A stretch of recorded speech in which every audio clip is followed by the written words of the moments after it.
हृदय में जगह समाप्त हो जानी चाहिए कि हे भगवान मेरा फिर जन्म हो जा, मेरा कभी जन्म ना हो मेरे दाता। क्योंकि मान लीजिए आपका फिर जन्म हो गया, जन्म होते ही फिर वही प्रोसीजर, बचपन में शिक्षा ग्रहण करो, फिर युवा होते ही रोजगार की चिंता, और फिर बच्चे ना हो वह चिंता होगी तो फिर महाचिंता। और ये भी सोच कर चलो कि हमारा, क्योंकि हम गफलत करेंगे तभी हमारे साथ ऐसा होगा, पुनर्जन्म भी वैसे नहीं होगा जल्दी से।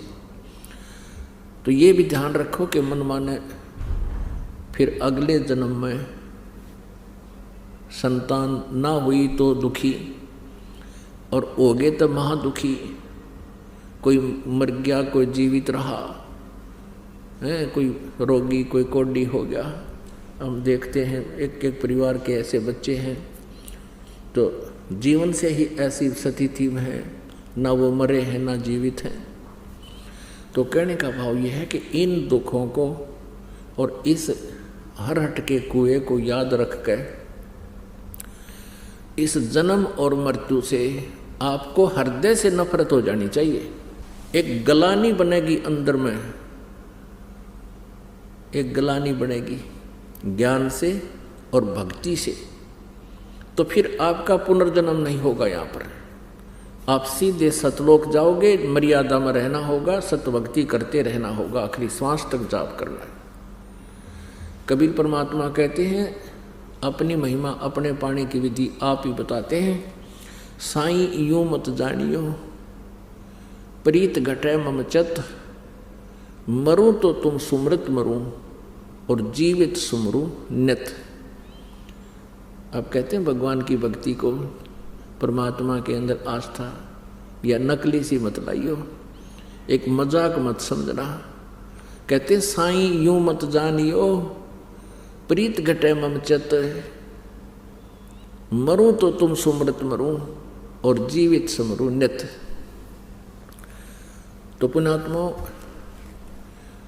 परमात्मा का पाना सबसे आसान है। परमात्मा का पाना जितना आसान है, इस पृथ्वी पर कुछ भी काम इतना आसान नहीं है।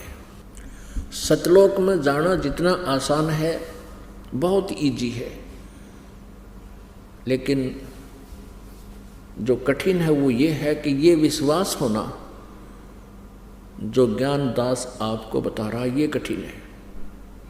जिस दिन आपके ये विश्वास हो जाएगा कि सचमुच ऐसा ही है, आपका मोक्ष निश्चित है।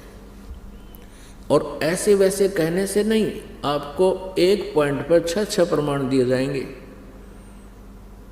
कि परमात्मा कहाँ है, कौन है, कैसा है और कहाँ प्रमाण है, और वहाँ गए प्राणियों की क्या स्थिति है। अब जैसे हम देखा करते थे कि एक ऋषि ने 1000 वर्ष तक तप किया, एक ऋषि ने 10,000 वर्ष तक तप किया, और फिर क्या देखते हैं, बस हम तो इतना ही देखते हैं बड़े महर्षि थे और उन्होंने 1000 वर्ष तक तप किया, साधना की। अब हमें ये नहीं मालूम था उन साधना करने वालों ने क्या प्राप्त हुआ, उपलब्धि क्या हुई। हमने ये मान लिया कि वो तो भगवान को पा गए होंगे। और जिनको हम महर्षि मानते थे, जो बहुत अच्छे साधक थे, उनकी जीवनी हम देखते हैं तो पता चलता है कि वो मोक्ष के तो आस पास भी नहीं थे। पुण्यात्मा, आज सुबह के सत्संग में एक प्रसंग चला था। परमेश्वर कबीर देव जी जब तपस्या पर आए, जहाँ पर वो काल जीव भून रहा था खाने के लिए 1 लाख मानव शरीरधारी प्राणियों के सूक्ष्म शरीर को, तो वहाँ आकर के जब उनसे वार्ता की, परमात्मा पूछ रहे थे, वहाँ पर वो ब्राह्मण भी थे, वो ऋषि भी थे, वो गुरु भी थे। उनसे पूछा तुम क्या साधना करते हो? उन्होंने बताया कि हम वेदों अनुसार ओम नाम का जाप करते थे और करवाते थे, और समाधि भी लगाते थे, मेडिटेशन भी करते थे। और फिर भी उनकी वह तपस्या के ऊपर दुर्गति हो रही थी। तो परमेश्वर ने कहा कि तुम्हारी यह साधना क्या आड़े अड़ी, अब क्या साधना थी तुम्हारी, दुर्गति यहाँ हो रही है। तब तो वो मान गए, हाँ जी हमारे कोई आड़े नहीं आई। तो परमात्मा ने बताया कि तुम ओम नाम का जाप जपते थे, कहा जी। और ये भी बताया उन्होंने कि हम गायत्री मंत्र जाप करते थे तब, और हवन भी करते थे। तब परमेश्वर ने बताया कि जैसे यज्ञ क्या चीज होती है, ये 5 यज्ञ होती हैं, 5 यज्ञ करनी चाहिए। एक यज्ञ है धर्म की, दूसरी यज्ञ है ध्यान, और तीसरी यज्ञ हवन की, चौथी यज्ञ प्रणाम, 5वीं यज्ञ ज्ञान की। इन ज्ञान यज्ञों से क्या लाभ है? यज्ञों से मोक्ष नहीं है, यज्ञों से मोक्ष नहीं होता। एक मंत्र है, परमात्मा के पाने का एक नाम है, मंत्र है, जाप है, उससे मोक्ष होता है। लेकिन उस मोक्ष प्राप्ति में ये यज्ञ सहयोगी हैं,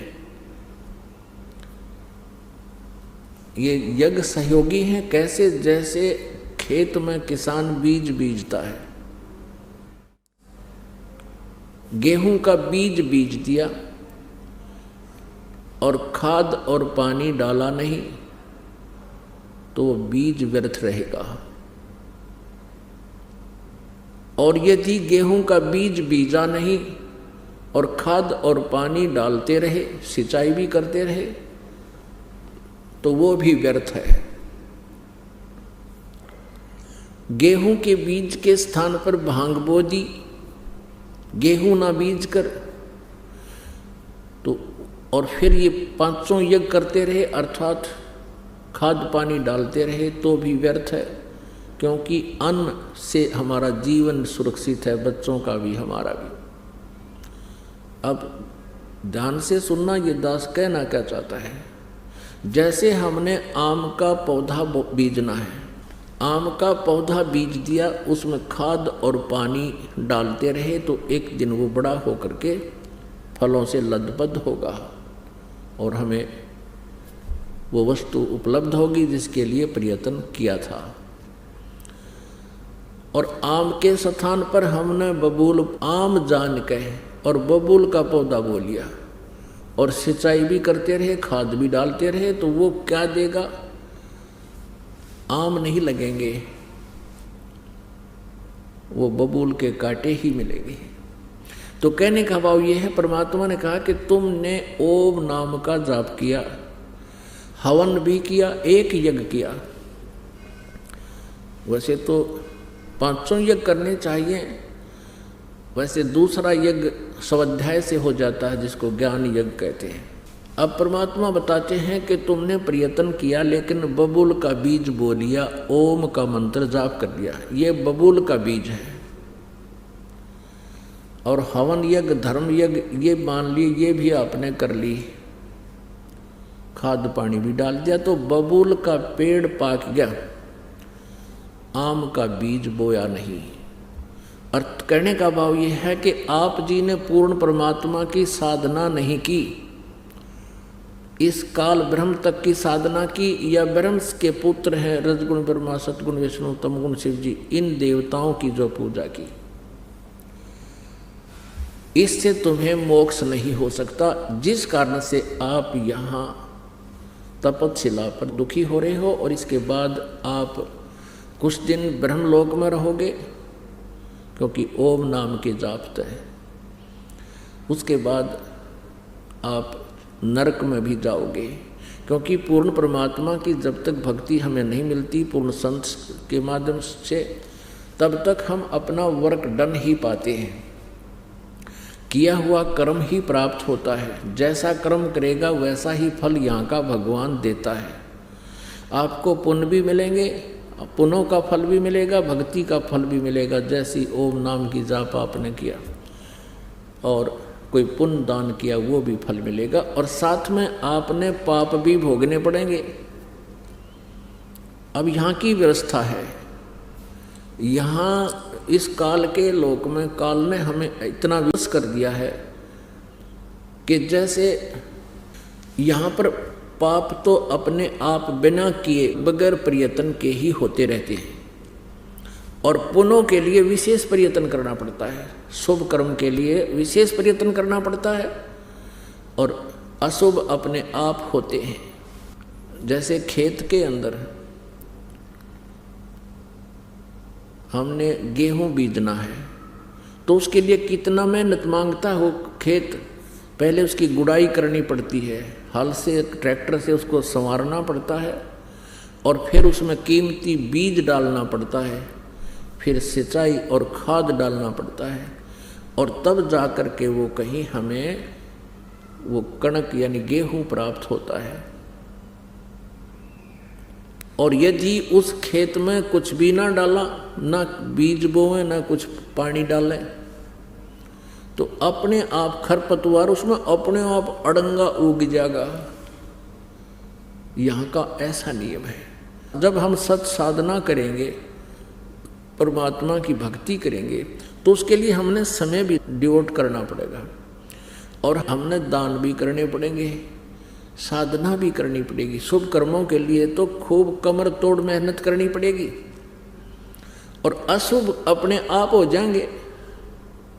पृथ्वी ऊपर पग जो धारे, करोड़ जीव एक दिन में मारे।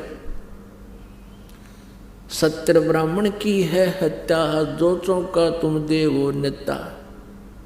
ब्राह्मण सेंस हत्या जो होई, जल स्नान करत हो सोई। खान पान में दमन प्राणी, कैसे